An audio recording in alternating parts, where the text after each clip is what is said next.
We about to work, man. About to show the world who you are, man. Let's do this. Oh yeah. Let's do this? I'm ready. Let's go. I ain't nothing like you fucking rap niggas. What's up, world? It's G from Toy Bulldogs.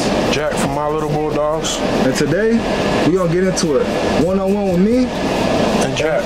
and one of the bosses of the mini Bulldog world. Like, what made you wanna fuck with these dogs? I've been fucking with dogs, like in love with dogs, like all my life. Like, you know, like we always talked about it. The bargain trader days when, you know, we would buy these magazines every week. That's when it started, but to be honest, like with the English Bulldogs, that was never really the love. But when I saw Dopey, it kind of just changed the whole aspect of it, you know, and I hit you up, the first time I hit you up, you know, about buying a puppy off of him, and you know, we just went from there. Yeah. You know, the rest has been history from there. In the morning time, let's say, right? What's your mindset like? Like, what do you tell yourself when you're like, all right, today I'm gonna handle business. I'm gonna approach this shit like Tom Brady, like Michael Jordan, like any of the greats. Like, what's your mindset like? I gotta win. So winning. Gotta win. Can't lose. Too much sacrifices involved. Too much. You know, ain't no turning back at this point. First dog that you was like, I need to have a dog off this dog. Like, I need to fuck with these dogs. Like, this is it for me. Do you remember like what it was? The first thing that got you like, this is it. Like, I'm rocking with these shits. The first dog was like an $80 pit bull.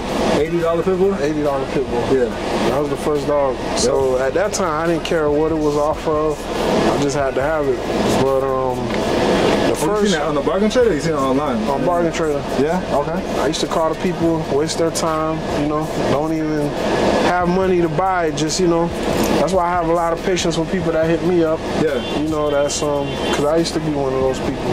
So fast forward to today, right? Mm-hmm. It went from $800 puppies, $500 puppies to now people are making sales at $20,000, $30,000 like on the regular, and $50,000, $100,000 sales are happening so often that nobody gets surprised no more. No, like nobody. No, like I sold a puppy for $50,000. Nobody's like, oh my God, like you know, it's a big deal. So does that impact you to this day? Like, does that motivate you, or would it matter if the dogs were still 800, 1,000? Would you still fuck with it, or like, you know? I mean, I was happy with what I was getting before it spiked. So, I mean, I think I'd be doing it regardless. Yeah. You know, so it's just a blessing in disguise. And I feel it's weird. It's almost like, all right, our passion didn't change when it comes to like real people that fuck with the dogs. Yeah. But our lifestyle did because of the passion. Most definitely. Would you say that? Most definitely. Who's some breeders that you look up and see out there that you're like, you know what? They inspire the fuck out of me. Like they get me fucking motivated. Tomorrow I'm gonna change the fucking, you know what I'm saying? Like I'm going crazy. Like what's some breeders out there that motivate you? I mean, honestly, you motivated me, you know, to besides me, fuck that guy. I don't know who that guy is. But fuck that guy. Other than George, like, you know, from Bully Camp Line, like, I'm not really motivated by anyone. Shout out George, he's OG. Yeah, he been around. Shout out to George. Yep. Because, you know, like when I first got in 5 years ago, you know, that was more so the direction, and it just so happened to change. But with the bullies, yeah, with the bullies. But other than that, I wouldn't say anyone really motivates me. So what's next? What's next for Jack? Like what's next for My Little Bulldogs? Pushing it to the limit. You know, just trying to. I mean, I can't tell them too much. You know? Where do you see yourself a year, 2 years from now, basically, like that you would want the world to know the direction you're going in, you know? I mean, a year from now, I'd say anyone who didn't know will know about, you know, My Little Bulldogs. Like right now, it's time to, you know, take that other step. As far as you know, promoting, doing the interviews, I never put my face on it. Yeah. I was more so in the lab. You see some of these dogs that are exotic, right? You see some of them that are fucking wide, short, and all that shit, but they're fucked up. They're fucked up dogs. They're fucked up. Like, I'm not gonna lie about it. Like, some of them are fucked up. Some of them are fire. Some of them are clean as fuck. Some of them are clean, straight feet forward, just wide. But some of them are fucked up. But your boy, you know, I do my research on the daily. He's close to perfection. Oh, Mr. Ice Cream Man. He's close to perfection. Yeah. Functional drive. He's got it all. Like, I kind of want him to slow down. You know, he got so much drive. But he's the closest thing to a perfect dog I ever had my hands on. So yeah, we know Cali. Cali's always been number one, number two, depends who you speak of, with all breeds. The bully breeds, the Frenchie breeds, the English breeds. They just been, you know, they're a big state though, mind you.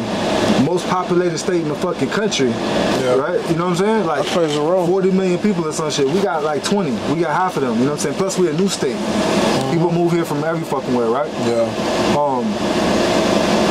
Right now, this day, right? What state got the hardest bullies? What state got the hardest Frenchies? What state got the hardest English right now? Honestly, I'd say it is still Cali, Texas, Florida. Like, Florida's working. Don't go off based off of those states. You know, like, you could probably have the best English Bulldog in Florida, but, you know, it might not be too much breeders in Florida that's really bringing it, that's really, you know, pushing it like, you know, Cali breeders are. Let the people know a little bit about yourself. Where you from? You know, where you grew up. A little bit about your background. I'm originally from Broward County, from Florida. Been here all my life. Don't really see myself going anywhere. You love it here? I do. I mean, my parents are Haitian immigrant descent, so, you know, I'm holding it down for them, you know.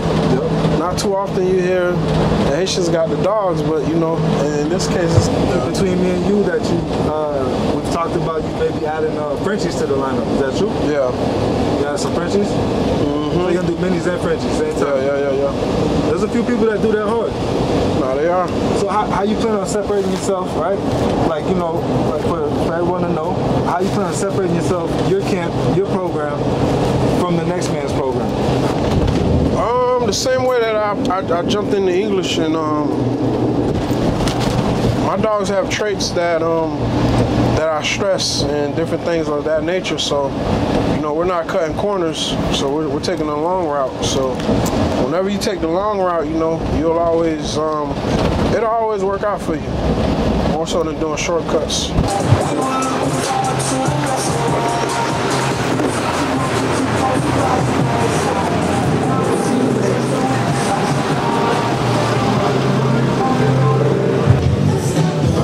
Salute.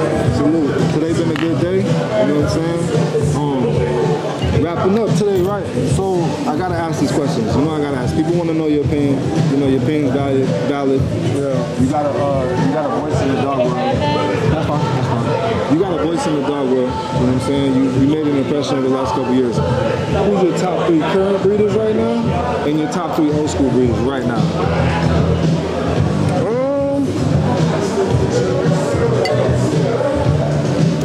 Do we mean like breed-wise? It don't gotta be who's selling the most puppies. Just who's the most influential 3 right now, new school, and who's the most influential 3 old school right now? To you, your opinion.